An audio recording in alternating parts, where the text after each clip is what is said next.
어때요, 형제님들? 공부하시면서 어떤 느낌이 드세요? 우리 상훈 형제님, 이번에 성령님에 대해 공부하면서 어떤 생각이 들었어요? 감사하다. 우리 김선자 자매님은? 하나님은 더 아주 생각보다 더 크시다. 우리 생각보다 크시다. 우리 한기 형제님은 어떤 생각이 들었어요? 공부하면서. 어렵다. 그렇지.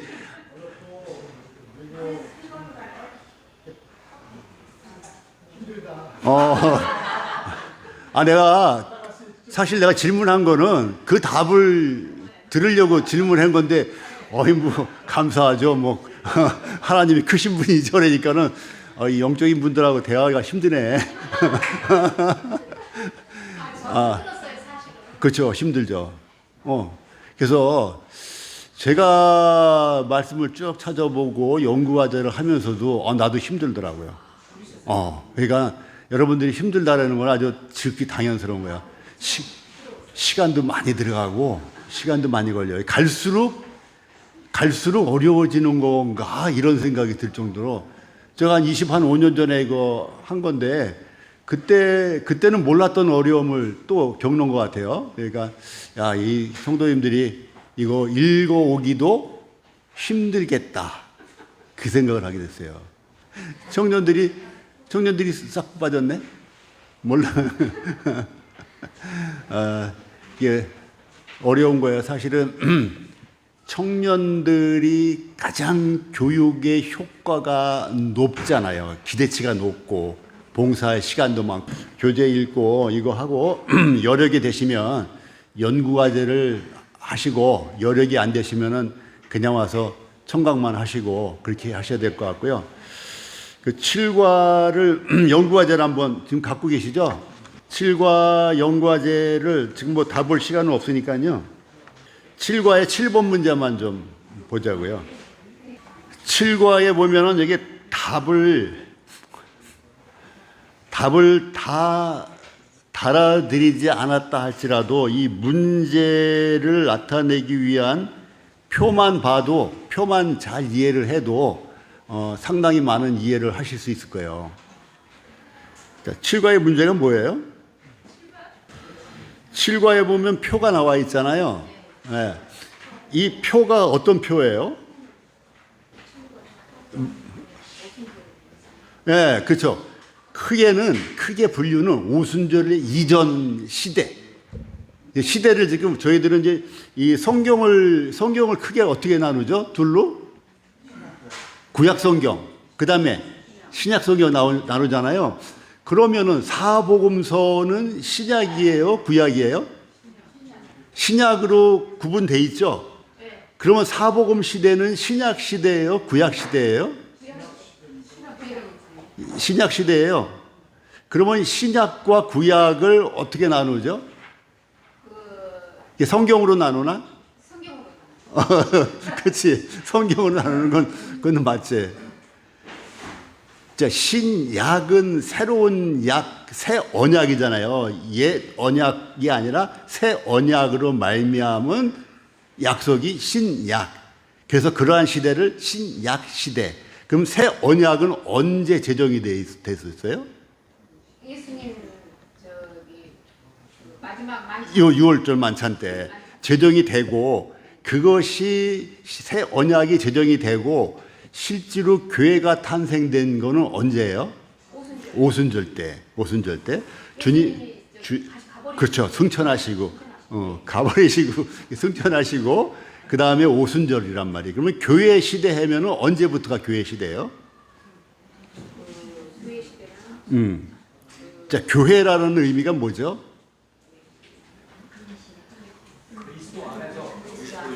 그리스도인들의 모임. 그리스도인들의 모임. 그러면 그리스도인들의 모임이라 했을 때 앞에 그리스도인이라는 게 나오잖아요. 그러면 그리스도인은 누구예요? 안디옥. 그때 처음으로 그리스도인이라 그랬는데 그리스도인이라는 의미가 뭐예요? 그리스도 안에 있는 거. 여러 의미로 우리가 설명할 수 있어요. 거듭난 사람들 여러 의미로 하는데 지금 제가 드리고자 하는 말씀은 성령님, 누구든지 그리스도의 영이 없는 사람은 뭐가 아니라고요? 예, 그리스도의 사람이 아니다.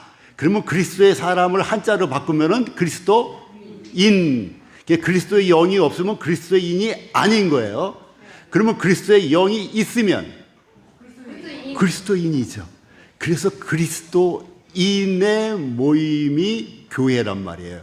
그 교회의 탄생이 오순절 때 탄생이 됐다고요. 그래서 그 제정은 주님이 돌아가시기 전 그 만찬 때 제정을 하셨고 교회가 탄생된 것은 오순절이에요. 그래서 신약이라는 것은 새로운 언약이 실제로 실현된 걸로 치게 되면은 오순절 이후 교회가 탄생된 이후부터가 교회 시대. 그러면 신약 시대. 예, 신약 시대 이렇게 되는 거예요. 그 이전은 그러면 사도보면 구약. 결국은 그때 주님이 그 세례 요한 보고 뭐라 그랬어요? 세례 요한을 가르쳐서 예, 여자에게서 난 중에 뭐라 그랬어요? 큰 자. 이보다 큰 자가 없다. 그런데 천국에서는 적대요. 지극히 작은. 왜 그러냐면은 세례 요한이 훌륭하지만 다윗이 훌륭하고 아브라함이 훌륭하지만 그들은 교회에 소속이 돼 있는 게 아니라 구약 시대에 구원받은 사람들이에요. 그래서 이 교회에 속한 사람을 우리 주님이 그렇게 높여주신 거라고요. 그래서 여기 보게 되면, 그림 보게 되면, 오순절 이전, 오순절 이후, 크게 두 개로 나눠지죠? 그러면 이제 오순절 이전을 다시 또 두 개로 나누잖아요. 뭐로 나눠져 있어요? 예, 구약 시대와 복음서 시대. 요렇게 이름을 명명한 거예요. 예, 이게 이제 뭐 원래부터 이렇게 어디에 이렇게 써 있는 게 아니라 이제 학자들이라든가 성경을 연구하는 사람들이 구약이나 신약도 결국 성경을 모집하면서 붙인 이름이잖아요. 그래서 구약 시대, 복음서 시대 요렇게 나누지 않으면 안 되는 이유가 이 주님이 오셔서 활동했던 시절도 여전히 십자가에서 대속하기 전이란 말이죠. 예수님이 죽으시기 전이란 말이죠. 그리고 오순절 때 성령님이 각 믿는 개인에게 들어가시기 전이라고 말이죠. 그래서 성령 침례가 이루어지기 전인 똑같은 거예요. 그런데 구약 시대와 복음서 시대를 나눠야만 되는 것은 주님이 오셔서 주님이 활동한 이러한 역사가 있기 때문에 일반 율법 시대와 주님이 오신 율법 시대랑 다른 거예요. 그 주님은 오셔서 그 율법대로 하시는 게 아니라 새로운 질서를 창조하시기 위해 준비하셨잖아요. 그래서 이제 크게 보게 되면 구약 시대, 복음서 시대 이렇게 오순절 이전이다. 그리고 이제 오순절 이후는 교회 시대다. 이 내용을 살펴보라고 여기 성경 구절들을 주신 거예요. 어떤 차이가 있는가? 자, 의미를 아시겠죠? 여기서 이제 질문하고자 하는 질문이 뭐예요? 빈칸을 채워 넣으라는 얘기예요, 결국은요. 그런데 이제 7번 문제를 읽어볼게요. 성령님은 모든 시대에 항상 동일한 방식으로 역사하셨는가? 예. 아니면 시대마다 그 사역 방식에 차이가 있는가? 이거를 물어보는 거예요. 그러면서 도표에 나온 구절들을 찾아보고 빈칸에다가 적어 놓으라. 그것들을 이 얘기거든요. 그러면 이제 처음에 그 구약 시대 밑에 보게 되면은 어떤 성경 구절이 나와 있어요? 사무엘상 16장 14절. 여기에 보게 되면은 어떻게 되어 있어요? 시편 51편 11절도 살펴보셨어요? 살펴보신 분 한번 얘기해 보세요. 여기에 성령님의 사역은 어떤 사역이에요?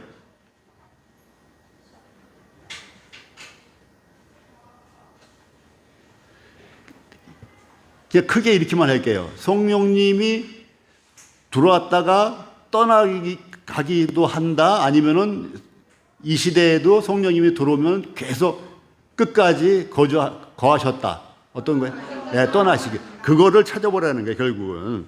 그래서 이제 이 사무엘상이라든지 시편 51편 11절이라든가 여기 말씀들은 성령님이 임했다가 떠나가는 장면들을 표현한 것을 읽어보라고 여기 언급해 놓은 거예요. 그 다음에 이제 그 복음서 시대는 어디가 나왔어요? 누가복음 11장 13절. 자, 뭐라 그랬어요? 너희가 악할지라도 좋은 것을 자식에게 줄 줄 알거든. 그러면서 아버지께 구하는 자에게 성령을 주시지 않겠느냐 하면서 성령을 주실 것을 약속하신 거예요. 이때 약속하신 성령은 잠깐 왔다가 떠나는 성령님이 아니라 어떤 성령님? 영원히 내주하는 성령님을 언급하고 있는 거예요. 그래서 이러한 성령님을 보내주시겠다.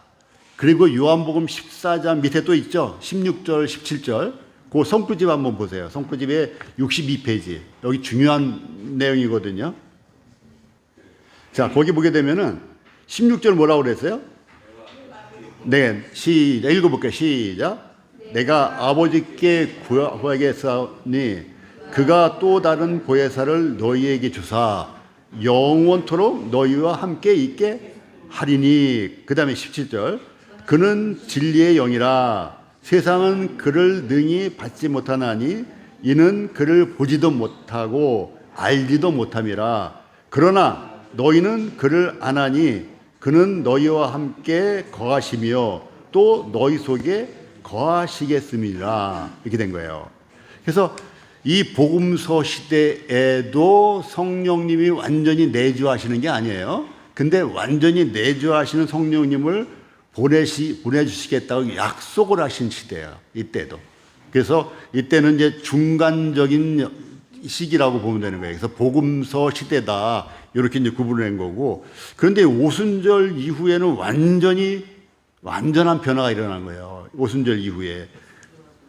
자, 로마서 8장 9절 옆에 있죠. 거기 보게 되면은 하나님의 영이 거하시면 계세요. 하나님의 영이 거하시면. 하나님이 영이 거하시면. 그리고 아까도 저희 이제 성경 공부 이제 우리 황 선생님하고 하면서 봤는데 사도행전 보게 되면은 성령님이 임하실 것을 얘기하면서 아버지께서 약속하신 것을 기다리라 그랬단 말이죠. 그 기다린 것이 사도행전 2장 오순절 때 현실로 나타나는 장면을 보잖아요. 그래서 여기 오순절 이후에는 이제 성령님이 온전히 또 영원히 거하시는 성령님으로 오신 거죠. 자, 이제 그렇게 보시고 밑에 시대별 성령님의 사역 변화, 이건 이제 공부를 좀 해오셨어야지 이게 이해가 되는 건데, 구약 시대의 임재 방식은 어떻게 임재하셨다? 여러분 그냥 여태까지 공부하신 걸로 한번, 공부 안 하신 분들은 답을 해보세요. 구약 시대의 임재 방식은 어떻게 임재하셨다? 예, 필요에 의해서 임시로 그냥 그래서 어떤 사람 위에 임하셨다 이런 표현이 있어요. 위에 임하셨다는 얘기는 언제든지 임하셨다가 성령님의 일이 끝나면 또 떠나가시는 거예요. 그러니까 구약시대 시편 기자가 떠나지 마옵소서 하는 이러한 기도를 하게 된 거죠. 그러니까 구약시대에 하나님을 잘 아는 이러한 기자들조차도 성령이 임했다가 떠날 것을 염려하고 실제로 떠났단 말이죠. 사울에게도 떠났고.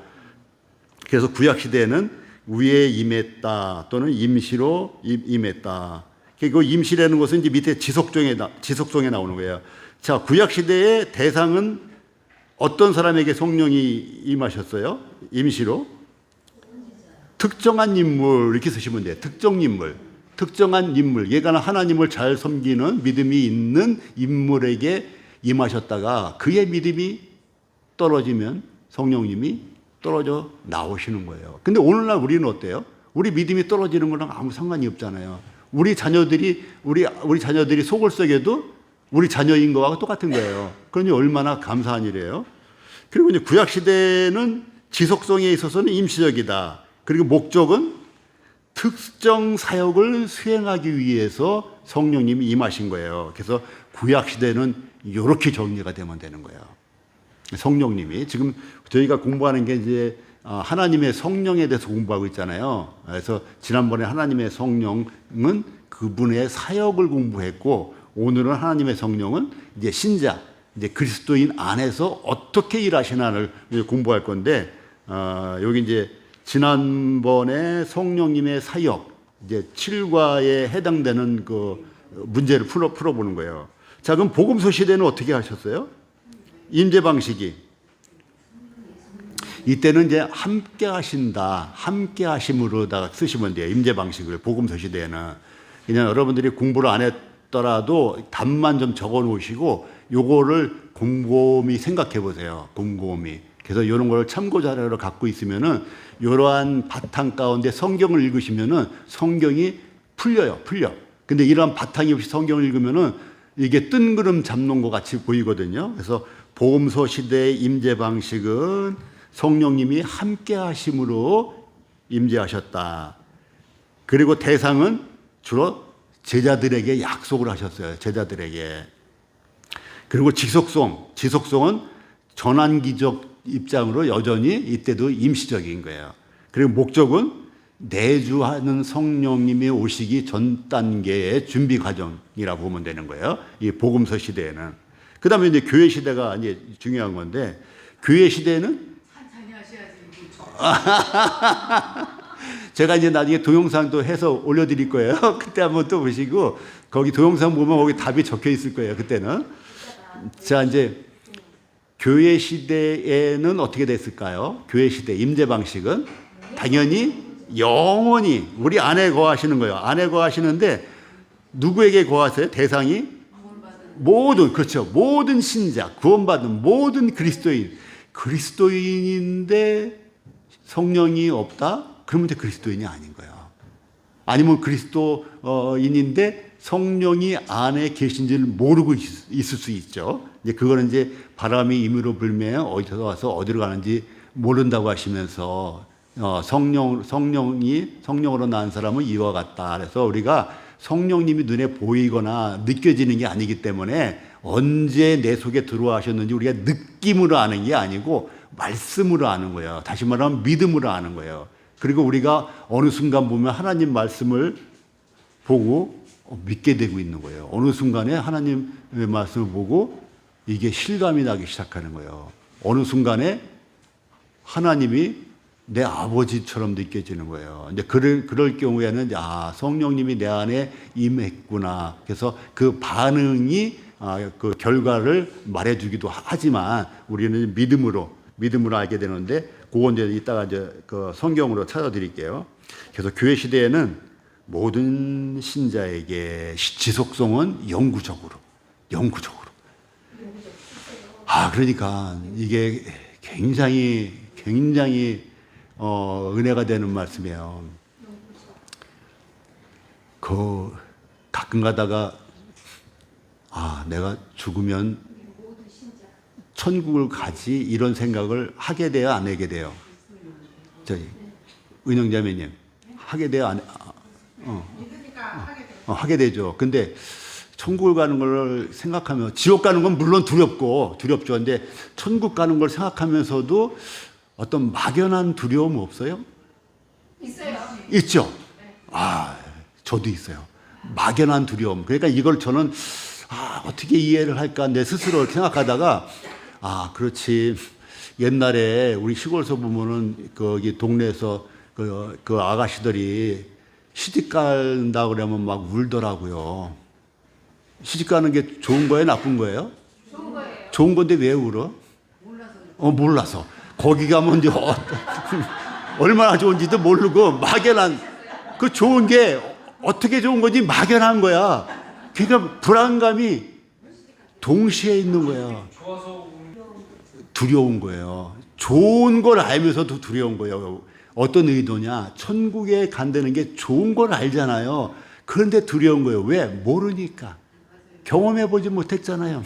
그게 두려운 거예요. 그래서 저도 천국에 가는 게 좋으면서도 두려운 거야. 그래서 그걸 어떻게 이해할까 하다가 이제 시집 가는 거를 제가 생각하면서 이해를 했고, 또 하나는 지금이야 미국에 있는 교포들이 한국에 못 와서 난립니다. 근데 과거 우리 어렸을 때는 어땠어요? 미국이 천국 아래가 미국이잖아요. 그 당시에는. 그래서 미국만 간다라면 너무너무 부러워하고, 우리 누나가 미국으로 시집 가는데 우리 누나 친구들이 얼마나 부러워했는지, 그게 미국이었다고요.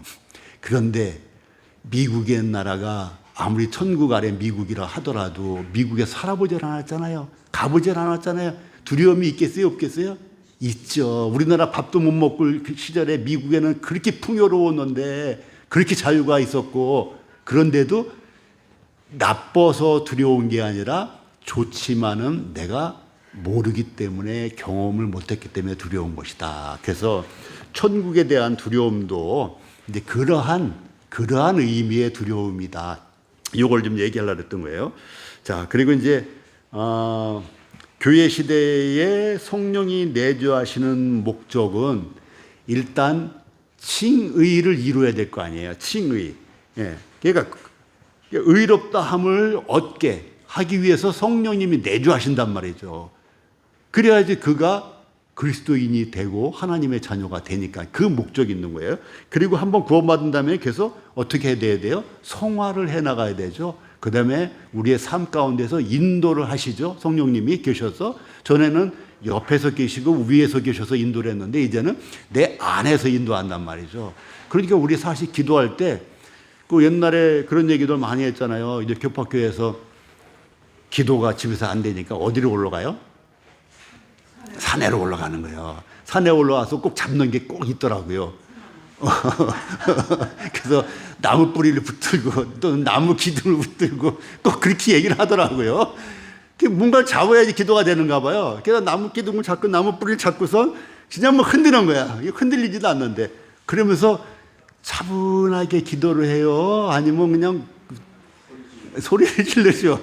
왜 소리를 질러요?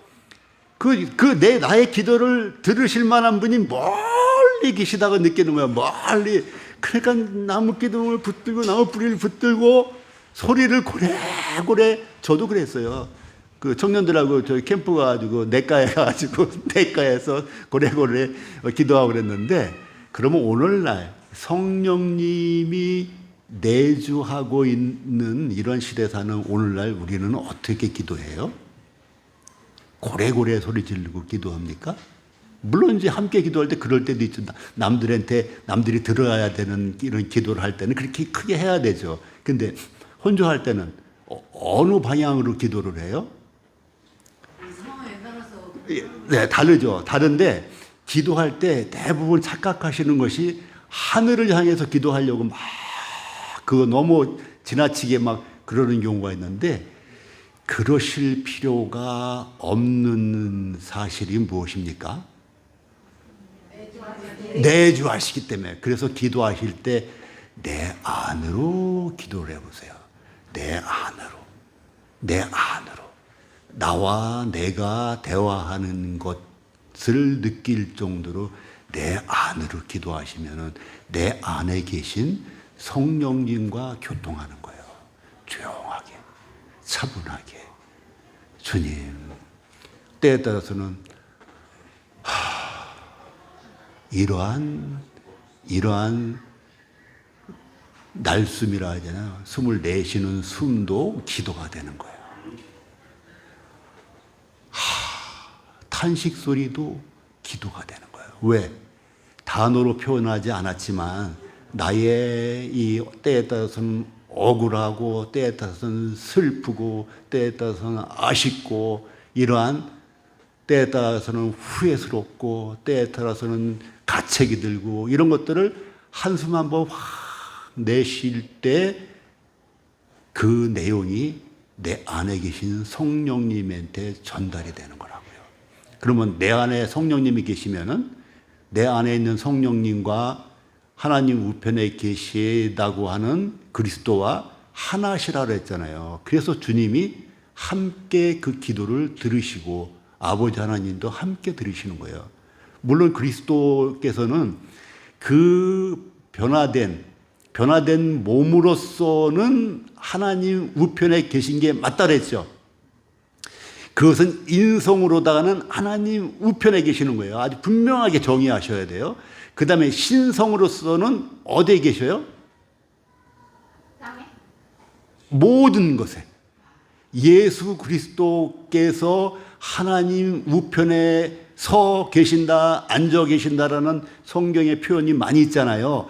그것은 예수 그리스도의 인성적인 측면에서 바라보는 시각이고, 예수 그리스도의 신성적인 측면에서는 무소부재, 어느 곳에나 없는 것이, 안 계신 곳이 없는, 그래서 그것은 예수 그리스도의 신성적인 측면에서는 여전히 어디나 계신단 말이에요. 그분이 내가 떠나는 것이 너희에게 유익이라. 내가 떠나지 않으면 보혜사 성령님이 너에게로 오시지 않는다는 그 말씀하셨을 때 그 떠나시는 것은 인성으로서의 그리스도께서 승천하신다. 이 말씀이에요. 이거 아주 오해하시면 안 돼요. 예수 그리스도께는 신성과 인성이 동시에 있는 것이다. 삼위일체가 우리에게 이해가 되지 않는 것처럼 예수 그리스도의 신성과 인성이 동시에 계시다는 것이 우리 지혜로다가는 완전히 이해할 수 없어요. 그럼 어떻게 알 수 있다? 믿음으로. 왜? 성경에 그렇게 기록되어 있으니까. 이렇게 이제 알고 계시면 돼요. 그래서 7과 문제는 제가 이제 다는 못 해드리고 시간이 없으니까 여기까지만 하고요. 그 다음에 이제 제가 나눠드린 OX 문제가 있죠. 이것도 사실 이제 시간이 없어서 다 못하니까 제가 조금만 보고 읽어보시는 걸로 할게요. 읽어보시는 걸로.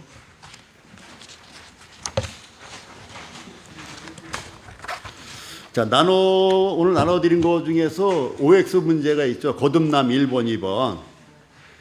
요거를 집에 가셔서 읽어만 보셔도 될 만큼 제가 정리를 해놨어요. 네. 그래서 거듭남 1은 그렇게 넘어가고, 거듭남 2.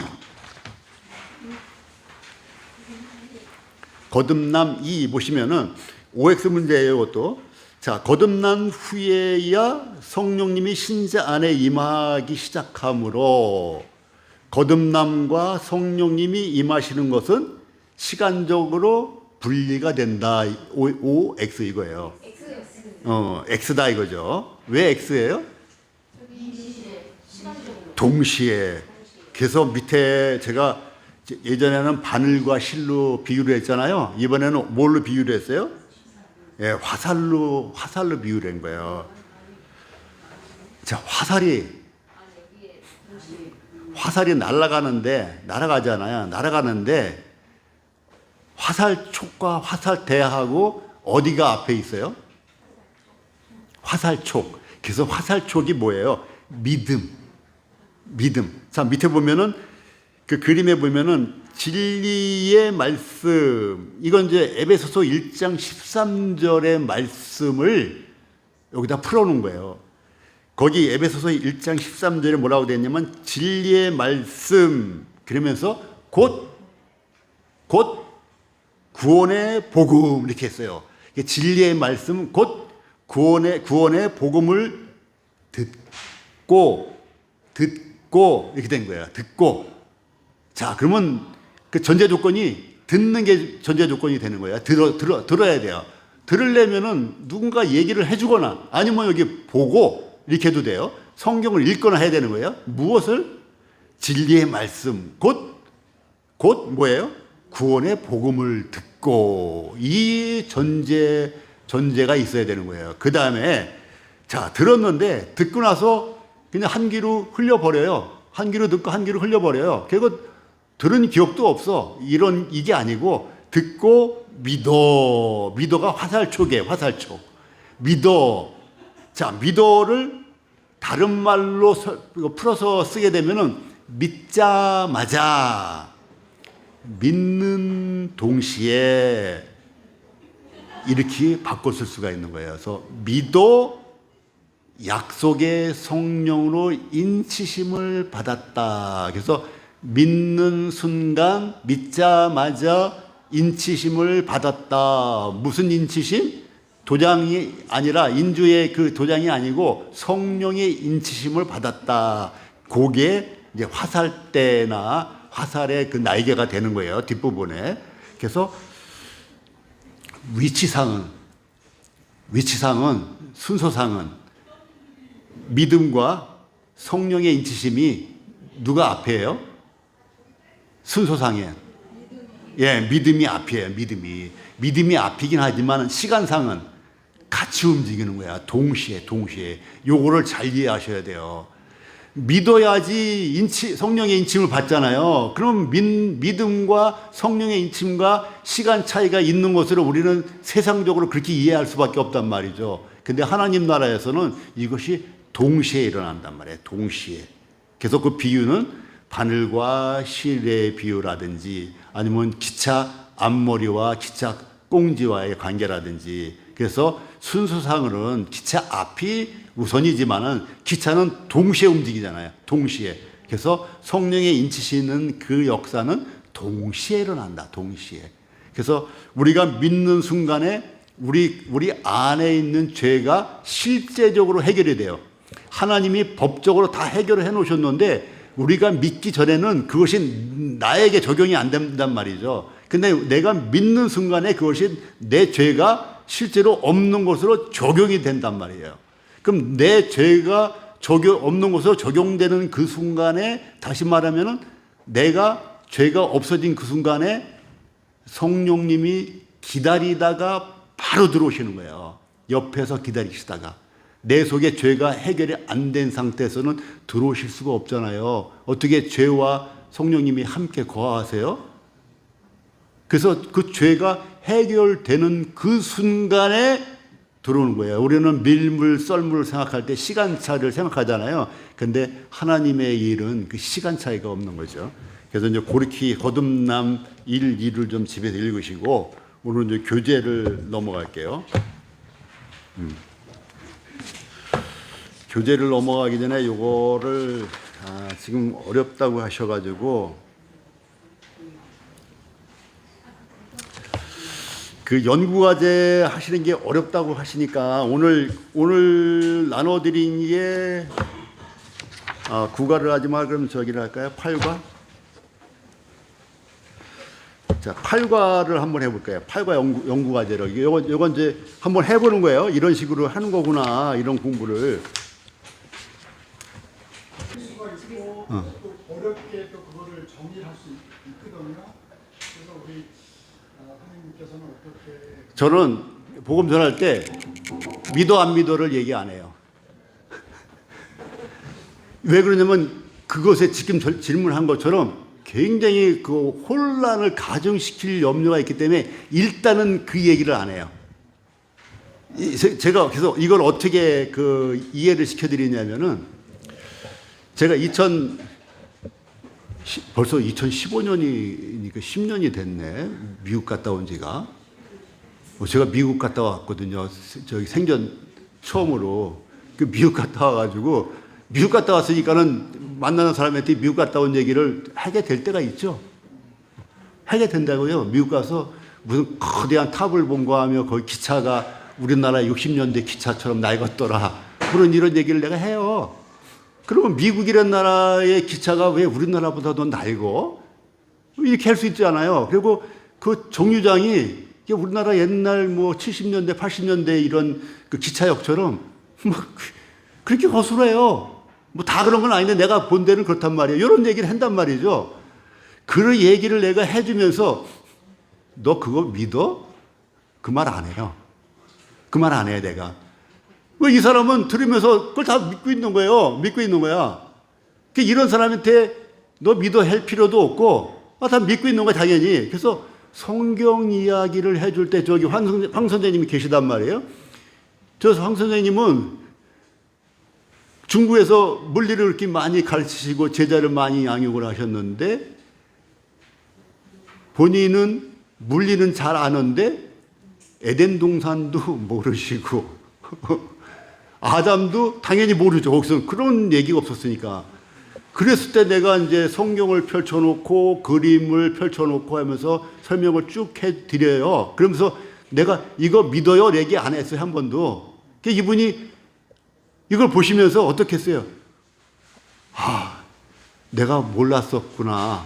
그러면서 그거를 자기도 모르게 받아들이고 있는 거예요. 그걸 나는 본단 말이죠. 이게 이런 분들한테 그런 얘기 할 필요 없이 그분 다 이미 믿고 있는 거예요. 복음 전할 때 그렇게 해야 되는 거예요. 그런데 거기에 반박하는 사람들에게는 설명을 또 다른 설명을 하고 또 다른 성경을 보여주죠. 그러면서 믿어? 이런 얘기를 안 해요. 그냥 보여주는 거예요.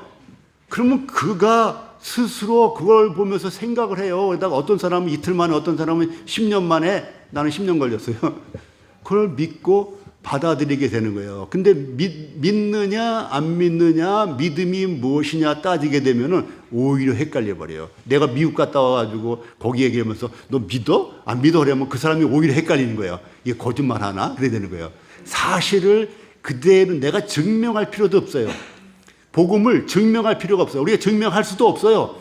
복음을 그대로 던지는 건 뭐냐면 우리가 씨를 그대로 뿌리는 거예요. 뿌리는 거야. 우리가 할 일은 뿌리는 거야. 언젠가 싹이 납니다.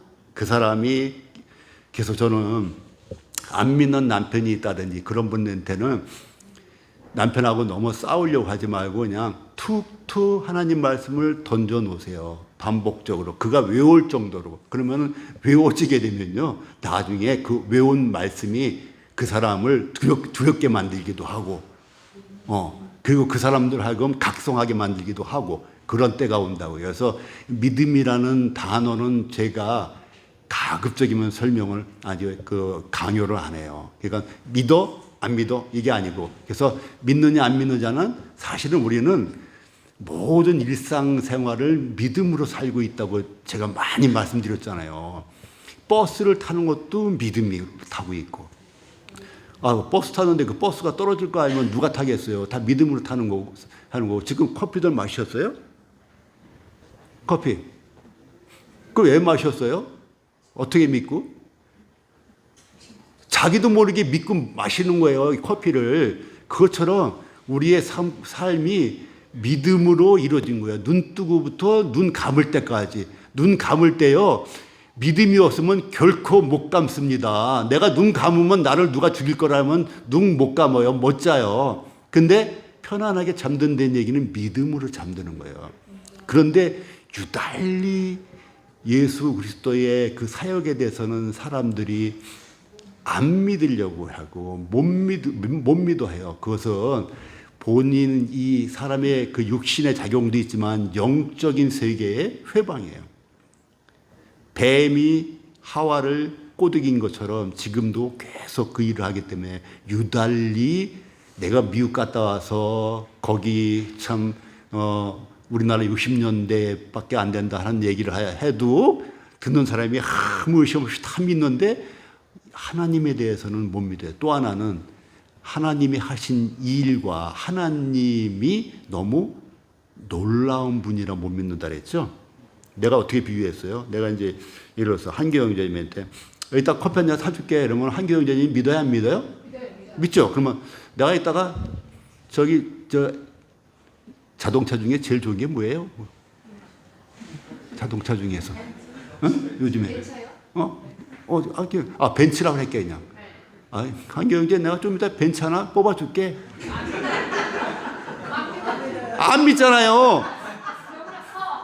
너무나 큰 거지. 그거 자매님 앞에 앉으시길 참 잘했어요. 너무 크기 때문에 못 믿는 거예요. 이거는요, 정말 경탄할 일입니다. 하나님이 너무 크시고, 그 하나님이 하신 일이 너무 위대하고, 하나님이 베푸신 은혜가 너무 감당하기 어렵기 때문에 안 믿어지는 거예요. 제가 또 부연히 설명을 할게요. 네. 벤처 그 사줄 분이 사줄 돈이 없어요. 돈이 없어. 그게 나름은 믿는 거. 맞아. 그것도 있어요. 그 말하는 사람의 능력을 또 못 믿는 게 있는 거예요. 아, 그렇지. 그거 잘 얘기했네. 그 옛날에 우리 성경 공부할 때 그 얘기 했었어요. 그 삼성 지금은 이제 이건희 회장이 돌아가셨으니까 돌아가셨나요? 법적으로 돌아가셨죠. 이제 이재용 회장이 벤츠 하나 사준다고 하면은 믿어지는 거예요. 네. 그렇죠. 자매님한테도. 근데 내가 사준다 하면은 자기는 중고차도 없으면서 그렇게 되는 거예요. 그래서 이제 일단 중요한 얘기 하신 거예요. 하나님이 어떠한 분인가를 우리가 알지 못하면은 하나님이 주신 선물을 우리가 못 받아요. 그렇죠. 그래서 하나님이 얼마나 위대한 분인가를 알아야지만 그분이 측량할 수 없는 큰 은혜를 베푸신 것도 우리는 이런 분이라면 나한테 더 큰 것도 주실 수 있는 분이야 하면서 받을 수가 있는 거죠. 그래서 선물을 주신 이에 대한 믿음이 있어야지 그분이 주신 선물을 받을 믿음이 생기는 거예요. 그래서 선물을 주시는 분이 어떤 분인가를 알기 위한 아주 좋은 책이 창세기예요. 창세기 1장을 못 믿으면은 성경 전체를 믿을 수 없어요. 창세기 1장을 믿을 수 있다면은 못 믿을 게 없어요. 아니 지금 벤츠 하나 갖고서는 난리인데 하나님이 천지를 어떻게 했다고요? 아니 단어는 참 짧어. 그 다음에 두 글자밖에 안 돼요.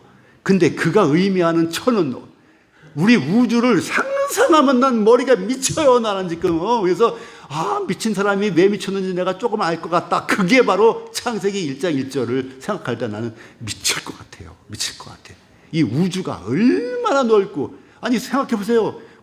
3천억 개의 은하계가 있다는데, 아니 은하계 하나에 있는 별만 해도 몇 천만 개인지 모르는 건데, 그런 은하계가 3천억 개가 있다면 어떻게 되는 거예요? 그럼 3천억 개는 우리가 세어본 게 그런 거예요. 세어본 게. 측량을 해서 천문학자들이 다 세어봐요, 이거를. 여기는 몇 개쯤, 여기는 몇 개쯤. 그럼 나머지 곱하기 몇 해가지고 센단 말이죠, 대략적으로. 그러면 측량이 가능한 그 범위 내에 있는 은하계 말고, 측량이 가능한 범위에 있는 은하계가 여기, 이렇게 내가 표현을 했다 봐요.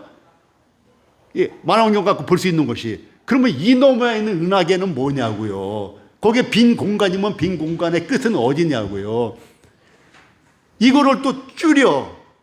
그럼 나머지 또 있을 거 아니에요. 또 줄여. 나머지 공간. 미치겠는 거예요. 그래서 창세기 1장 1절에 하나님이 천지를 창조하시니라, 하늘과 땅을 창조하셨다는 것은 모든 것을 창조했다는 거예요. 벤츠 하나가 문제가 아니잖아요. 제가 등산을 해보면은 세상에 물 5병 지고 가는 것도 그렇게 힘들어 죽겠어요. 한 5시간 올라가다 보면. 근데 거기다 바위덩어리 하나 나한테 얹어준다? 내가 못 올라가잖아요. 근데 산에 올라가 보니까는 어마어마한 집채만한 바위덩어리가 다 거기에 올라가 앉아있네?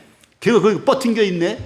하나님이 그와 같은 바위덩어리뿐만 아니라 산뿐만 아니라 지구를 어떻게 하고 있다? 만물을 붙들고 계시는 분이 하나님이란 말이에요. 그가 그리스도란 말이에요. 그래서 만물을 창조하신 분도 세 분 하나님, 만물을 붙들고 계신 분도 세 분 하나님, 또 우리를 구원해 주신 분도 세 분 하나님. 예수 그리스도께서 십자가에 못 박혀 죽으셨지만은 이 일을 하는 데 있어서 하나님이 뜻이 있었고 성령님의 도우심이 있었고 함께 사역을 하시는 거, 세 분 하나님이.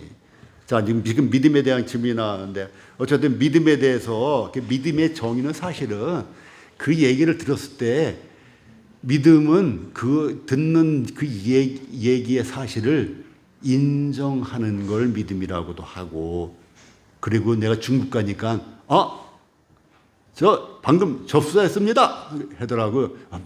뭐를 접수했다는 거야? 접수했다, 받아들인다, 그 얘기더라고요.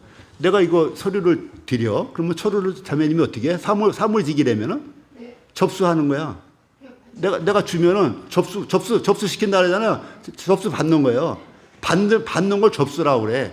받아들이는 거예요. 그래서 중국 가니까 접수했습니다. 그 얘기는 상대방이 얘기하는 걸 이해했다, 깨달았다, 믿는다. 믿는다, 접수한다. 같은 얘기거든요. 받아들인다, 인정한다, 시인한다. 다 이런 같은 얘기예요. 그래서 그것을 사실로 안다, 사실로 받아들인다. 근데 예수님이 내가 내 죄를 용서했다 하면 처음에는 의아하죠. 너무 큰 거기 때문에. 근데 말씀을 이리저리 살펴보고 또 살펴보고 했을 때, 야, 그게 그런 일이 있었구나. 그래서 내 죄가 용서된 거구나. 제가 그랬으니까. 그랬구나. 동이서에서 먼 것 같이 나의 죄가를 멀리 옮겨놨다 하실 때, 야, 그렇구나.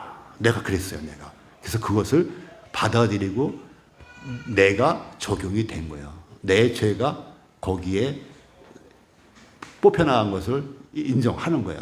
사실로. 이것이 믿음인 거예요. 근데 그것이 어느 사람은 한 번에 되는 사람도 있고, 어느 사람은 10번에 되는 사람, 어느 사람은 10년에. 우리 황 선생님 같은 경우는 지금 이제 제가 일부러 복음도 안 전했어요. 계속 창세기 쭉 하고, 계시록 말씀 여기저기 하면서 막 엄청 쏟아붓죠. 그러니까 이제 정신없을 정도로 많은 말씀들을 그림으로 다 설명해서 아마 창세기 그 이해도는 여러분들 여기 있는 분들보다 더 많은 부분도 있을 거예요. 아주 개략적으로 그렇게 해서 하고 그 다음에 복음을 살짝 전해도 그것이 확 다가가는 거예요.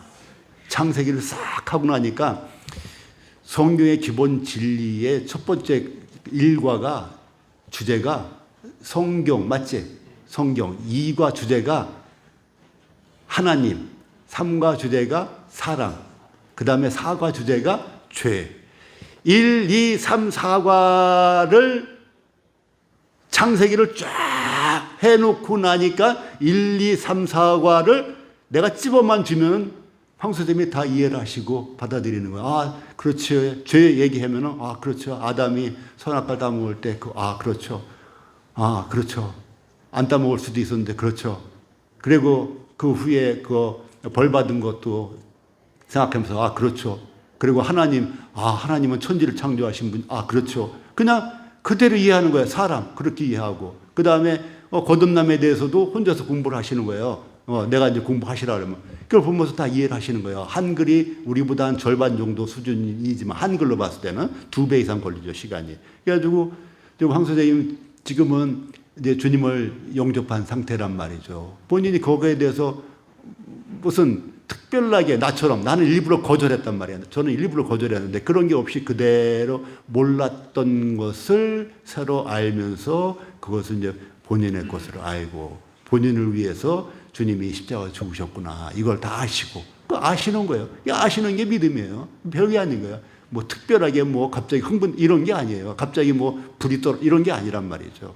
그래서 믿음에 대해서 많은 오해가 있어요. 믿고 나서 막 변화를 찾아보고 그러는데 그래서 이제 믿음에 대해서는 그렇고 빨리 이제 교재를 넘어가자고요. 요거 한번 하고. 자, 1번 지금 우리 이제 김선자매님이 너무 어려서 같이 해요 그랬잖아요. 그래서 1번 그 8과 1번 문제가 뭐야? 사람들은 그리스도께로 인도하시는 성령님의 사역은 무엇이며 사람들을 그리스도께로 인도하시는 성령님의 사역. 자, 성령님의 사역이 있는데 이 많은 것을 얘기하라는 게 아니라 어떤 부분에 제한을 뒀어요? 사람을 그리스도께 인도하는 이런 걸 살피셔야 돼요. 그래서 저 같으면 괄호를 이렇게 쳐요. 사람들 앞에다가 열린 괄호 하고요. 그 다음에 인도하시는 뒤에다가 닫히는 괄호를 해요. 한번 그려보세요. 해보세요. 그렇게. 괄호를 쳐보세요. 사람들을부터 인도하시는 것까지 괄호를 묶어보세요. 아주 여러분들이 심플하게 이 문장을 볼 수가 있어요. 그 다음에 성령님의 사역을 동그라미 치세요. 아니면 밑줄을 치시던가. 성령님의 사역을 밑줄을 치어보세요. 그 다음에 무엇을 동그라미 치세요. 이거를 참 못하시더라고. 저랑 성경 공부를 수년을 하셔도 옛날에 보니까 제가 서대문교에서도 보니까 이거를 못하시더라고요. 물어본 거는 무엇을 물어봤는데 답은 언제를 답을 한다든가 이런 분들이 많다니까요. 그러니까 무엇을 동그라미 치세요. 자, 8가 없는 분 이거 가져가세요. 자, 팔과 혹시 안 갖고 오신 분 계세요? 아, 네요? 안 갖고 오셨어요? 요 받아가세요.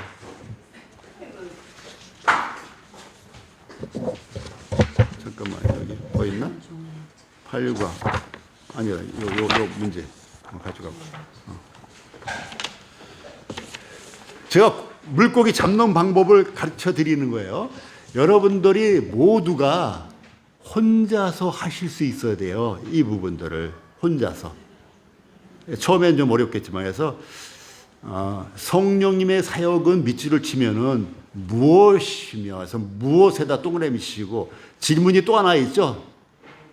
어디다 동그라미 치면 좋겠어요? 그렇죠. 왜에다 동그라미 치면서 왜 그 다음에 밑줄은 필요한가 이렇게 밑줄을 쳐세요. 그러면 이제 질문이 팍 눈에 들어오는 거야. 성령님의 사역에 대한 질문이라는 게 눈에 들어오죠. 그런데 두 가지 질문은 나눠지잖아요. 무엇이냐 또 왜 그렇냐 두 가지 질문이에요. 그런데 성령님의 모든 사역을 적으려면 우리가 적을 수가 없어요. 그래서 제안을 어떻게 줬어요? 괄호로 묶어놓은 게 제안이에요. 그 범위 내에서 성령님의 사역은 무엇이냐, 그 다음에 그것이 왜 필요하냐, 요거를 찾는 거예요. 자, 그러면 요한복음 16장 7절, 8절만 보자고요. 많이 보신 부분이잖아요. 8절만 읽어보면 어떻게 돼요? 8절. 그가 누구예요? 성령님이 오셔서 어떻게 한다고요? 죄에 대하여, 이게 어떻게 보면 어려운 게 죄에 대하여, 의에 대하여 심판해야 돼요. 세상을 책망하시니라 하니까는 이게 길잖아요, 문장이 길면은 핵심적인 주어 동사를 못 찾아요. 그래서 여기서 책망에다가 동그라미 치세요, 그냥. 책망에다 동그라미 치세요. 책망이 뭐예요? 문법적으로 품사가 뭐예요? 동사. 주어가 뭐예요? 자, 지금 저기 성구집 69페이지 하고 있습니다. 성구집 69페이지. 성구집을 안 갖고 오셨어요? 그러면 그냥 듣기만 하세요. 자, 그가 주어예요, 그가. 성령님이 주어 동사를 찾으면 일단 반은 된 거예요. 자, 누가? 성령님이. 무엇을 하셔요? 책망하시는 거예요. 요게 들어와야 돼요, 이게. 그래서 성령님이 동그라미 치시고, 그가가 성령님이에요. 그 다음에 책망에 동그라미 치세요, 일단은. 그러면은, 성령님이 책망하시는구나. 성령님이 하시는 일이 책망이구나. 그러면 성령님의 사역이 무엇이냐? 책망하는 사역이구나. 근데 책망하시는데 구체적으로 조금 더 들어가 보면은 죄에 대해서 책망하시고, 의에 대해서 책망하시고, 심판에 대해서 책망하시는구나. 누구를? 세상을. 세상이라고 말하는 것은 세상 땅을 책망하시나요? 세상 사람을 책망하시는구나. 그럼 이게 문장 파악이 다 되는 거예요. 그러면 성령님의 사역은 간단하게 줄이면 책망하시는 일이구나. 조금 더 설명하면은 뭐를 대해서 책망하시는구나. 또 더 구체적으로 보면은 세상 사람들에게 책망하시는구나. 이런 것을 머리로 이해를 하시면서 답은 간단하게 책망하는 사역 이렇게 써도 돼. 이렇게 써도. 그 대신에 내용은 마음에 품고 있어야죠. 이렇게 간단하게 쓰는 답이 잘 쓴 답이에요. 길게 쓰면은 저도 읽기가 힘들더라고. 이거 뭐를 얘기하시는 거야? 알게 되는 거예요. 그래서 책망하는 사역이에요. 왜? 그러면 왜 그것이 필요해요? 책망이 왜 필요해요? 옛날에 그 사또가 죄인을 다룰 때 어떻게 해요? 빠따를 뒷다 때리고 나서 뭐라고 그래요? 내 죄를 내가 아느냐? 그러는데 모릅니다. 그러면 어떻게 돼요? 빠따를 또 죽도록 맞는 거예요. 근데 압니다. 무엇이냐? 이러저러한 겁니다. 그러면 앞으로는 다시는 그런 일을 범하지 말거라. 그러면서 10대 맞고 풀려나는 거예요. 사또한테. 자, 여기서 책망을 왜 책망을 하실까요? 죄를 깨닫지 못하기 때문에 책망하는 거예요. 죄를 짓고도 죄가 뭔지도 몰라. 제가 황 선생님한테 죄에 대해서 쫙 얘기했더니 그렇죠. 그랬는데 사실 황 선생님 같은 분이 저렇게 착하신 분이 없어요. 제가 우리 한국에서 봐도 저렇게 죄송합니다. 앞에 놓고 그래서 저렇게 착하신 분이 없어. 참 훌륭한 인품과 덕망을 갖고 계신 분이에요. 그러니까 우리 임철호 형제도 아주 매부를 존경하죠. 근데 그런 분이라 할지라도 법적으로다가 돈은 죄가 없고 하지만은 하나님 앞에서는 어떤 죄인인가를 제가 설명을 해드렸어요. 너무 잘 깨달으시죠. 그래서 죄를 모를 경우에는 죄인임을 깨닫게 하기 위해서 책망할 필요가 있어요. 우리가 전도할 때도 그 본인이 죄인인지 몰라요. 내가 무슨 죄가 있다고. 그런 사람한테는 무엇이 먼저가 돼야 돼요? 그런 사람한테 복음 열심히 전해야 돼야 안 돼요? 복음이 필요 없는 사람이에요. 물에 빠진 거를 먼저 가르쳐 줘야 되잖아요. 너 지금 죽어가고 있는 중이야. 너 지금 불에 타고 있는 중이야. 그거를 알려줘야 되는 거예요. 죄가 있는 걸 알려줘야 되는 거예요. 자, 이제 그래서 여기서는 문제가 해결됐어요? 안 됐어요? 문제 해결이 아직 안 됐어요? 그러면은, 자, 다시 물어볼게요. 그러면 여기서 요한복음 16장 7, 8절에서 어떻게 써야 돼요? 성령님의 사역이 무엇이라고요? 책망하는 거. 구체적으로다가는 이러저러한 거를 책망하는 거. 더 구체적으로다가는 세상을 책망하는 거. 그럼 왜 그것이 필요하냐? 그렇죠. 죄를 깨닫지 못하기 때문에. 근데 죄 때문에 괴로워하고 있어요. 그냥 사람들에게 지은 죄뿐만 아니라 자기가 하나님 앞에서도 하늘을 우러러 볼 수가 없다고 막 죄를 통탄하는 사람이 있어요. 이런 사람한테는 죄를 책망하지 않아도 돼요.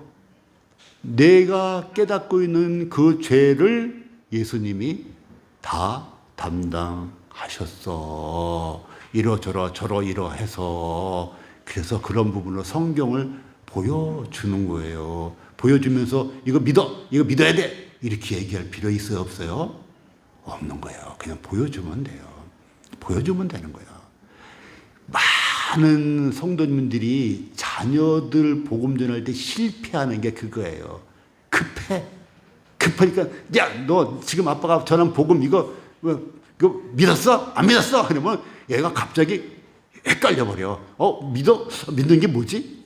아니, 다른 거는 다 자기가 얘기해 주면서 믿어? 안 믿어? 이런 말을 안 하면서 유달리 성경 말씀을 전할 때마다 너 이거 믿었어? 안 믿었어? 막 이렇게 얘기한단 말이야. 애가 헷갈리는 거예요. 다른 얘기는 다 얘기해줘. 너 아기 때 어떻게 됐어? 뭐 했어? 뭐 이런 얘기도 하고, 엄마 아빠가 뭐 어떻게 했어? 이런 얘기도 자연스럽게 얘기하면 애들은 그걸 들으면서 다 어떻게 해요? 믿는단 말이에요. 믿어요. 믿고 있어. 그런 애들한테 말씀 전할 때만은 너 이거 믿었어? 자꾸 찔러보니까 얘가 헷갈리는 거야. 믿는 게 뭐지? 이렇게 돼버리는 거예요. 그렇게 할 필요가 없어요. 그냥 사실 그대로 성경의 내용을 그대로 알려주고 열어주고 읽어보라고 해서 본인이 그것을 읽게 만들면 되는 거예요. 그러면 역사하시는 건 성령님이 역사하시고 하는 거예요. 그러니까 이것을 실패해서 아이들이 상처가 많고 그리고 막 뽑아봐. 진짜 구원받나 안 받나. 구원받았다고 하잖아요. 그럼 또 그 다음날 또 물어봐. 너 어저께 구원받은 거 진짜야? 아유, 그럼 애가 온전해요. 온전할 수가 없는 거예요. 이게 뭐지?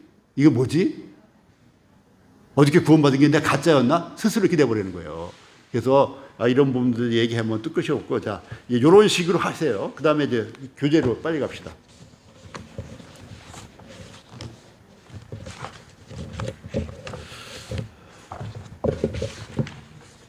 자, 교재 오늘 8과 오늘은 이제 성령님의 사역인데, 하나님의 성령인데 신자 안에서의 사역이에요. 자, 이제 첫 페이지, 교재는 다 있으시죠? 자, 첫 페이지 보게 되면은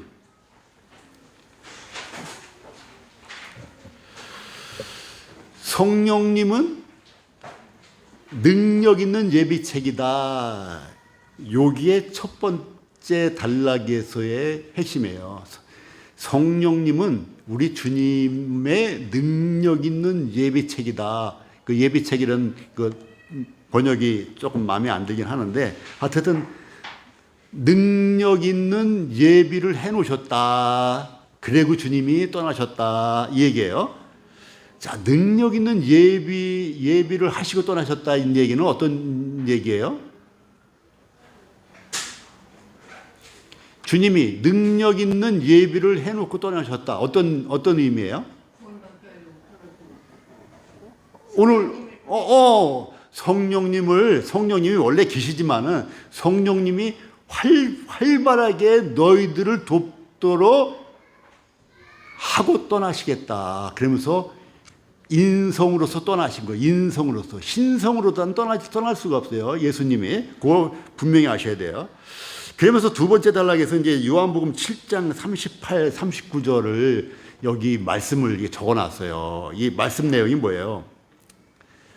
이 말씀이 참 감동이 되고 은혜가 되는 말씀인데, 주님이 어느 한 날 명절 끝날이라고 그래요. 근데 이 명절 끝날은 초막절 7일째거나 아니면 초막절이 끝난 8일째로 추정이 되는 날이에요. 그래서 이 초막절 끝날에 예수님이 이 말씀을 하셔요. 어떤 말씀이에요? 많이 읽은 말씀이죠? 어떤 말씀이에요, 이 말씀이?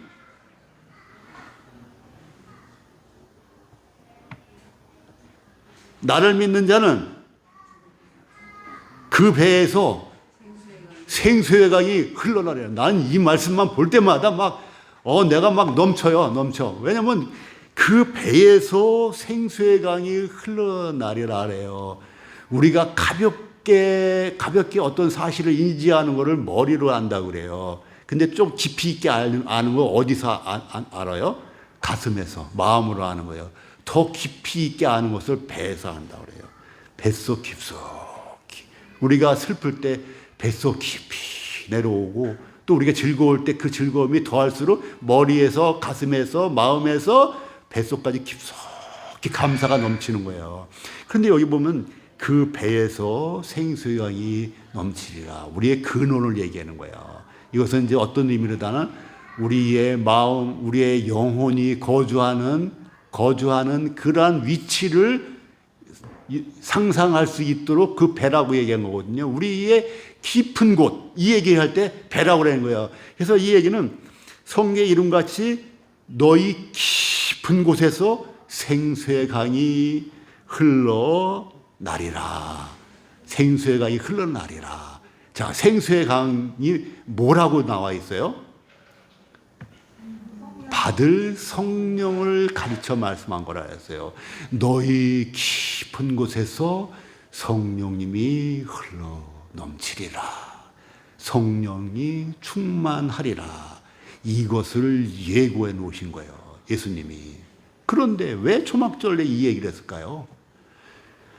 초막절 얘기하면 길고, 초막절 때 어떠한 그들의 그 제사 의식이 있냐면요. 제사장이 아침마다 그 옆에, 성전 옆에 가서 실로암에 가서 물을 길어다가 포도주를 전제로 드릴 때 실로암 물에 있는 물을 금 항아리에다가 담아 갖고 와서 같이 드리는 이러한 전례가 있는 거예요. 이것은 성경에 원래부터 율법에 정해진 게 아니라 그들이 그 후에 그들 민족적으로 이런 것들을 행한 거예요. 그래서 이들은 초막절 때, 다시 말하면 예수님이 이 말씀한 그 날까지 일주일 동안 내내 물을 떠다가 성전에다가 바치면서 드리고, 이 물로 인해서 풍요를 빌고, 또 물을 바치면서 구원을 빌고, 물을 바치면서 또 실제로 비를 빌고, 이런 의식을 행했단 말이죠. 그때 예수님이 너희가 실로암 물을 계속 퍼나르는데 그것이 너희를 풍요롭게 만드는 게 아니고, 그것이 너희를 적시는 것이 아니라 너희가 앞으로 받을 성령님이 너희를 적시는 것이다 라는 것을 가르치시기 위해서 초막절 마지막 날에 이 말씀을 하신 거예요. 난데없이 무화과나무 얘기를 하시지 않으셨죠? 무화과나무를 보시고 얘기하신다든가 그 계기가 있단 말이죠. 예수님이 난데없이 생수의 강이 흘러나리라는 말씀을 하신 게 아니고 그와 같이 할 만한 배경을 보신 거예요. 날마다 아침마다 그들이 정성스럽게 실로암 물을 기르다가 성전에 끌어오면서 하나님께 빌고 그걸로 인해서 어떤 복을 받기를 원하고 있는데 그것이 그들을 영원히 온전케 할 수 없고 그것이 그들의 생명을 풍요롭게 할 수 없다는 것이 사마리아 우물가의 여인이 물을 길어왔을 때 얘기한 거와 똑같은 거예요. 그들은 그 물을 마셔도 금방 목마르거니와 성령, 하나님이 주신 성령은 목마름이 없잖아요. 영생으로도 목마름이 없잖아요. 그래서 여기서도 예수님이 이 말씀하신 그 근거가, 그 계기가 된 것은 초막절에 그들이 물을 실로암에서 떠다가 정성스럽게 길어오고 때에 따라서는 어떤 그 이스라엘 처녀들이 물을 가지고 이구선 빙빙빙 도는 의식을 하는 이러한 의식도 있고 하여튼 물을 가지고 하는 것들이 여럿이 있는데 이때 초막절 마지막 날 예수님이 이렇게 말씀하신 것이다. 그래서 이제 하나님의 그 성령님이 신자 안에서의 사역이 오늘의 주제인데 제가 카톡에다 올렸잖아요. 크게 이 페이지가 좀 몇 페이지까지 있어요. 굉장히 내용이 많잖아요. 여기까지. 전체를 포괄할 수 있는 제목을 뽑아보라 하려면은 성령 뭐라고요? 성령 침례와 또 성령 충만이라는 두 제목을 뽑으면은 이 한 과의 내용을 함축적으로 다 담을 수가 있다. 성령 침례와 성령 충만. 자, 그러면 두 가지로 바꾸는 거예요. 신자 안에서의 성령님의 사역인데 뭐 이러저러한 내용이 엄청 많이 있잖아요. 이건 여러분들이 읽어보셔야 돼요.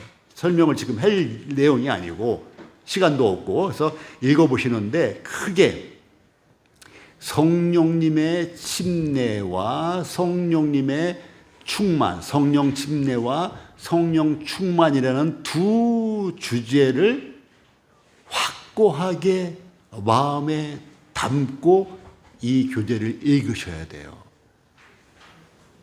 이 전체는 성령 침례에 대한 것과 성령 충만에 대한 내용이구나. 요 두 주제를 가지고 보시면 정리가 될 겁니다. 그래서 이제 첫 번째 보면은 자, 85페이지를 보세요. 85페이지.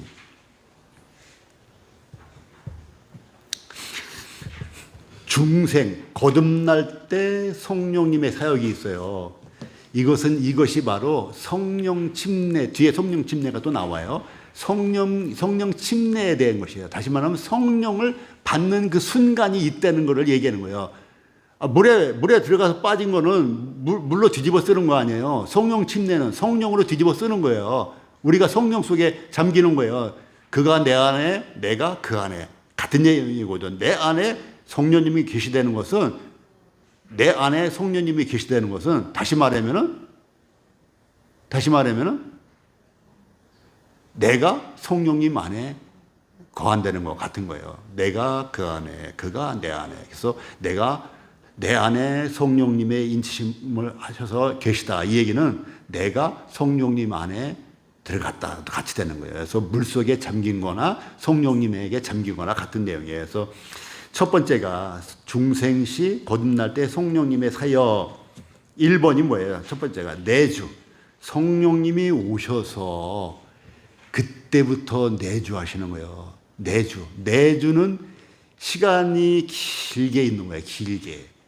성령님의 인치심은 순간적인 일이에요. 그래서 성령의 내주는 긴 시간 동안에 있는 거예요. 언제까지? 영원히. 지난번에 성령님이 앉는 데는 어디에 있느냐 그러셨는데 여기도 나와요. 그래서 성령님이 계속 내주하시고 함께 하시는 거예요. 자, 네네. 여쭤봐야 되는데 이렇게 내주는 이렇게 하고 저기 성령님이 하고 있잖아요. 우리가 성령 있으니까. 근데 성령 충만이 있잖아요. 내 안에 주님 성령 충만하는데 충만할 때도 있고 충만 안 할 때도 있잖아요. 그렇죠. 그러면은 그럼 어떻게 되는 거예요? 뭐가 어떻게 돼? 아니 우리가 이제 구원 받았으면 우리가 성령이 내주 안에 내주하고 계시기 때문에 우리가 뭐 그거 부인할 수가 없는데 성령 충만이라는 것은 어떤 때는 충만할 때도 있고. 알았어요. 요 뒤에 보면 성령 충만이 나오긴 하거든요. 나오는데 미리 말씀드릴게요. 자, 제가 내 안에 성령님이 계시다는 것은 내가 성령님 안에 거한다는 거와 똑같다 그랬잖아요. 제가 한 7년 전에 옛날 아파트를 팔고, 아니 안 팔았지. 옛날 아파트에서 새 아파트를 사서 이사를 갔어요. 여러분들 그런 경험 다 있죠? 새 아파트를 이사를 갔어요. 그래서 내가 새 아파트에 들어갔어요. 그러면 기쁨이 충만해요? 안 충만해요? 충만하죠? 근데 한 열흘 지나니까는 충만이 식어요.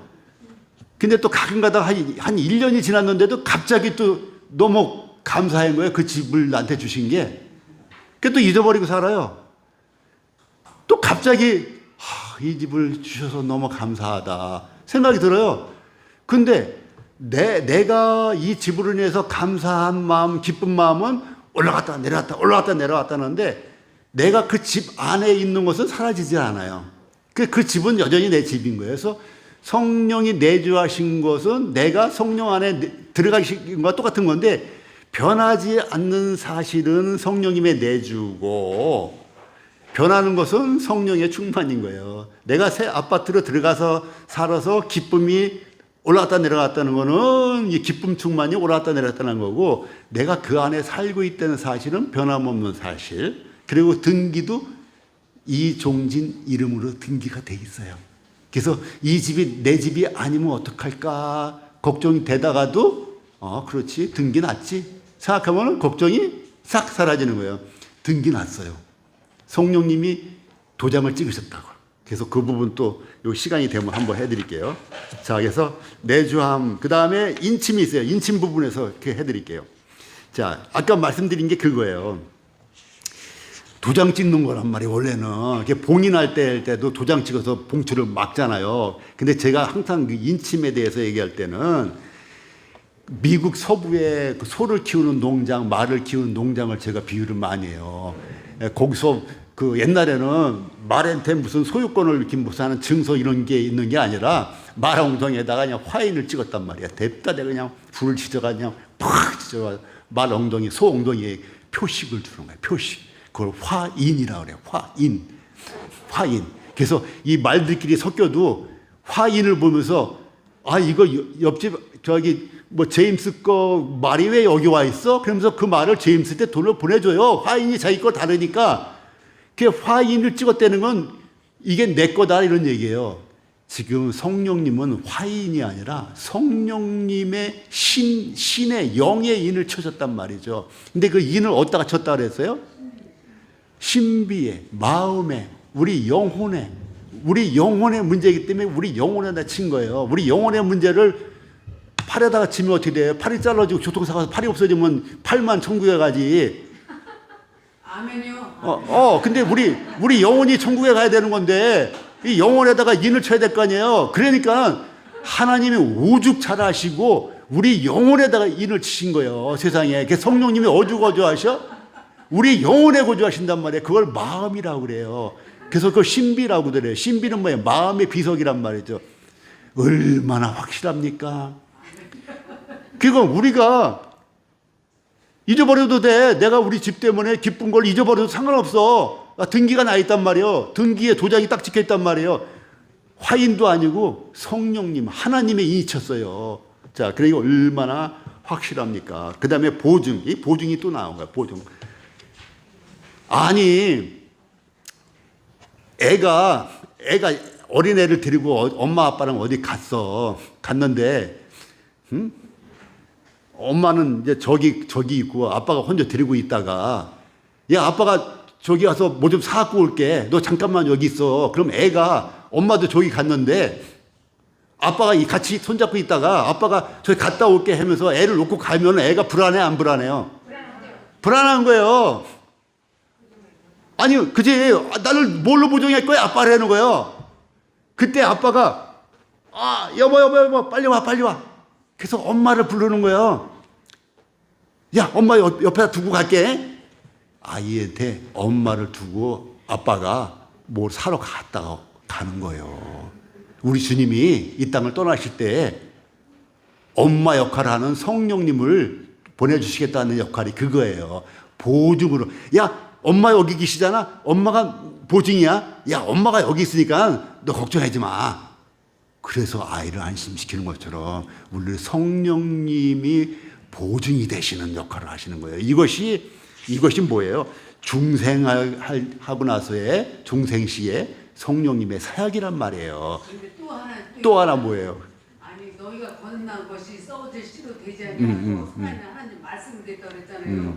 그렇게 우리가 그 성령 우리나 기뻐하지 않을 때도 그 말씀으로 우리가 기뻐할 수가 있지 않을까요? 기뻐 안 해도 돼요. 걱정하지 마. 그래요? 기뻐 안 해도 저 호적에서 파내는 일이 없어. 아유, 모치님 내가 보니까 모치님 뭐 그게 특별한 효녀도 아니었던 것 같은데. 그럼요 아니지. 그렇지. 근데 호적에서 파냈어요, 안 파냈어요? 안 파내지. 근데 기쁨은 내가 효도할 때는 기쁨. 그렇죠. 그래서 성령 충만을 받아라 이 얘기를 하는 거예요. 기쁨 충만을 받아라. 좀 있으면 공부할 거예요. 아니면 혼자서 하세요 이제 시간이 없으니까는. 자, 그래서 내가 감사하는 거예요. 감사하는 거죠. 그렇죠. 그래서 우리가 감사하는 거예요. 그래서 죄 용서 받은 사람은 더 이상 죄를 위하여 제사 드릴 것이 없는 거예요. 죄 용서해 주세요. 이렇게 빈된 얘기는 죄 용서를 못 받았다는 얘기야. 죄 용서 받은 사람은 아이고 제가 대머리입니다. 공짜 좋아하는 그러면서 감사해요. 내가 조금 아까도 내가 성질 팍팍 냈는데 하나님 감사해요. 이런 날을 파내지 않으시고 성령을 인치시고 보증까지 해주셔가지고 감사해요. 그러면서 내 마음의 기쁨이 다시 샘솟는 거예요. 이것이 성령 충만. 예. 자, 그 다음에 이제 기름 부음이 어떤 것이냐. 이것은 이제 옛날에는 왕이나 제사장을 기름 부어서 왕과 제사장 삼는 의식이 있었단 말이에요. 그래서 지금 성령님으로 기름을 부어서 우리에게 이런 끈적끈적한 기름이 아니라 성령님, 하나님으로 기름을 부어서 우리를 하나님 자녀로 임명했다, 택했다. 이 얘기가 기름 부음의 얘기예요. 그렇게 아시고 교재를 자세히 더 읽어보세요. 10번이라도. 그 다음에 이제 성령 침례, 그 침례라는 얘기는 잠긴다. 이런 부분의 의미가 있는 거예요. 이제 이 부분들 쭉 뒤에 나가는데 이걸 읽어보세요. 여기 보면 뭐 여러 가지 이제 어떻게 보면 이제 불필요한 것 같은 것들이 나와요. 뭐 오순절에서는 이렇게 저렇게 한다. 잘못됐다. 그런 주장들은 잘못됐다. 이런 내용들이 쫙 나오는 거예요. 이게 오순절파 또는 은사주의자들이 이러저런 얘기 하는데 성령 충만과 성령 침례를 혼용한다. 이거 실제 있는 얘기예요. 제가 LG 여의도에 있는 트윈타워에서 근무를 했단 말이에요. LG에 근무할 때 퇴근을 했단 말이에요. LG 여의도에 있는 LG 트윈타워 앞에 어떤 교회가 있는지 아시죠? 순복음교회가 있어요. 제가 이제 LG 타워에서 퇴근하면서 버스를 기다리고 있는데 누가 아주 다정다감한 얼굴로 다가왔어요. 그 누구겠어요? 순복음교회 분들이 오신 거예요. 그래서 저를 이제 어떻게 해보려고 해서 저 교회 다니고 있습니다. 그래서 빨리 떨어뜨리려고 했죠. 했더니 그러면 성령 받으셨어요? 네, 성령 받았습니다. 했더니 아니 방언 얘기를 하더라고. 방언 내가 뭐라고 물어봤는데 제가 성령 충만합니다. 그 얘기를 했더니 그럼 방언 받으셨군요. 라는 거야. 성령 충만 이퀄 방언 받는 거 이렇게 여기는 거예요. 그들이. 그래서 은사주의자들이 그러는 거거든요. 그래서 방언을 열심히 하면 그것이 성령 충만인 줄 아는 건데 이 방언에 대해서는 다음번에 제가 자세히 정리를 해드릴 거예요. 방언이 뭔가. 지금은 다행히 지금 개정개혁 성경에는 방언이라고 안 나오죠? 개정개혁에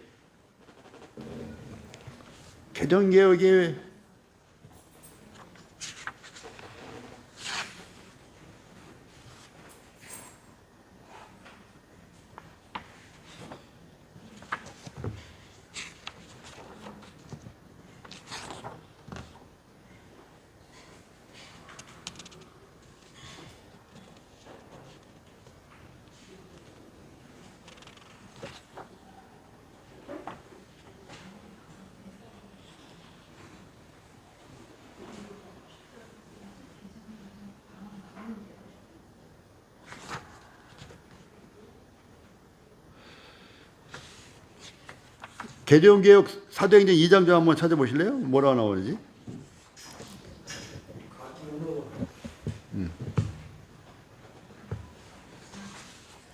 각기 언어와 각기 언어. 각기 언어. 그래, 언어라고 번역을 했어요. 옛날에는 그 방언으로 말하기 시작했다. 이렇게 돼가지고 이것이 그 쓸데없는 거, 귀신 씨나라게 까먹는 소리를 갖다가 방언 그렇게 했거든요. 근데 지금 뭐라고 정확하게 돼 있어요? 언어예요, 언어. 그래서 방언이라는 단어를 그냥 언어라고 바꾸시면 이해가 돼요. 그 뒤에 혼란을 일으킬 만한 표현들이 뒤에 보면 사도행전이나 이런 데 있거든요. 고린도전서나. 그거는 제가 다음에 정리를 해드릴게요. 자, 그 다음에 바로 넘어가서 성령 충만. 자, 89페이지에 성령 충만이 있어요. 성령 충만의 정의. 성령 충만은 꽉 찬다 이런 말들 의미도 있지만은 여기 좋은 표현이 있어요. 90페이지 그 위에 보게 되면 충만이란 말은 그 위에서 마지막 단락의 마지막 부분이에요. 충만이라는 말은 뭐라고 뜻한다? 지배를 뜻한다. 이게 굉장히 좋은 표현 같아. 성령 충만하다 하면은 물론 의미적으로는 성령으로 꽉 체험을 입는다, 만족한다, 충분하다 이런 의미가 있지만 여기서는 다른 의미로다가 성령 충만이란 지배를 의미한다. 그러니까 성령의 지배를 받는 것이 충만이다. 이거예요. 성령의 지배를.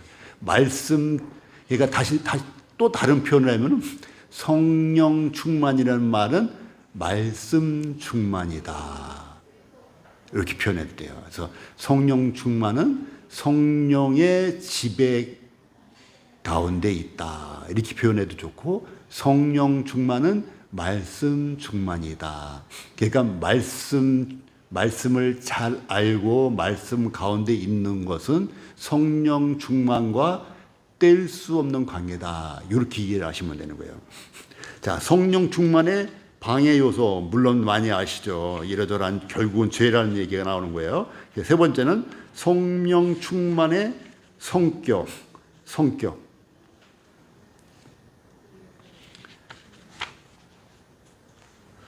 자, 여기서 보게 되면은 성령님은 우리의 의지와 상관없이 별도로 독립적인 의지적으로 활동하시기도 한다. 이런 얘기가 있어요. 왜 그러냐, 왜 이 얘기를 하냐면은 성령을 구하는 사람들이 있었어요. 시몬조차도, 마술사 시몬조차도 성령 받기를 원했어요. 자기에게 성령 나눠줄 수 있는 능력 받기를 원했단 말이에요. 그렇게 원한다고 되는 게 아니다. 성령은 누가 받고 성령은 누가 충만해요? 주님을 믿는 사람이 성령을 저절로 받게 돼 있고, 말씀 충만한 사람은 저절로 성령 충만하게 돼 있고, 성령의 지배 가운데 말씀에 순종하고자 하는 사람은 저절로 성령 충만함이 이루어지는 것이지, 성령 충만 자체를 기도할 필요는 있다 없다? 없다는 거예요. 그 성령 충만하고 싶으면 말씀을 읽으면 돼요. 성령 충만하고 싶으면 하나님 말씀하시면은 아이 옆집 아저씨는 그렇게 안 하는데 누구는 그렇게 말 안 하는데 하면서 어깃장거리고 거역하는 것이 아니라 하나님이 말씀을 통해서 어떤 말씀을 하시면 네, 알겠습니다. 이렇게 지배를 받는 것이 성령 충만의 지름길이다. 그래서 성령 충만을 기도하고 간구한다고 되는 일이 아니다는 얘기가 그 성격을 얘기하는 거예요. 성령 충만의 조건들은 여기서 나와 있죠. 1번 말씀이 풍성히 거할 때, 2번은 또 죄에 대해서는 죽은 자로 여기고 하나님에 대해서는 산 자로 여길 때 믿음이 필요한 거예요. 이것도 3번은 우리 몸을 드릴 때, 또 세 번째는 그리스도의 주재권에 복종할 때 우리가 충만해진다. 그래서 말씀 상고하기를 소홀히 하면은 또 합당하지 못하는 습관에 빠지면은 또 형식적인 기도를 하면은 교회를 형식적으로 출석만 하면은 결코 성령 충만은 맛볼 수가 없다. 왜 내 마음은 이렇게 갈급하지? 말씀 안 읽어서 그런 거죠. 성령의 지배를 안 받아서 그런 거죠. 이런 얘기예요. 그래서 다섯 번째, 성령 충만의 결과는 물론 성령의 열매로 나타나기도 하고 또 말씀을 통한 영적인 학습을 또 하게 돼요. 성경 공부를 하게 되는 거예요. 그 다음에 하나님의 뜻을 행하게 되고 기도도 하게 되고 복음도 전하게 되는 거예요. 전하게 되는 거예요. 맛있는 음식을 먹었으면 그 식당을 선전하게 되는 거예요. 좋은 의사를 만나면 그 병원을 소개하게 되는 거예요. 나 오늘도 저 치과 하나 소개했어요. 그렇게 되는 거예요. 그래서 또 예배와 노래와 찬미가 넘쳐나고 그리스도의 중심의 삶을 살게 되는 거예요. 그래서 이렇게 되는 거고, 신자를 위한 성령님의 사역이 여러 가지가 있죠. 첫 번째는 그리스도를 영화롭게 해요. 두 번째는 가르침을 성령님에 의해서 가르침을 받아요. 성령님이 조명하시는 분이에요. 그 다음에 성령님을 통해서 인도를 받고 확신을 하게 돼요. 왜 긴가민가 하다가도 분명한 믿음이 내 속에 들어오는 건 성령님의 역사예요. 그 다음에 기도하게 되고 또 성화 이렇게 이루어지게 되는 거예요. 그래서 결론은 승리의 삶을 영위해. 우리 축구 이겼잖아요. 얼마나 이기는 걸 좋아해. 나도 누구랑 족구하면 이기고 싶어. 축구라도 이기고 싶어. 그러면 영적인 생활도 이기고 싶어요? 지고 싶어요? 이기고 싶잖아요. 그래서 승리하는 삶을 살 수 있는 비결을 오늘 신자 안에서 성령님의 사역을 통해서 보여주는 거예요. 여기까지만 하고 나머지 소그룹에서 조금 모이고 그 다음에 헤어지는 걸로 하겠습니다.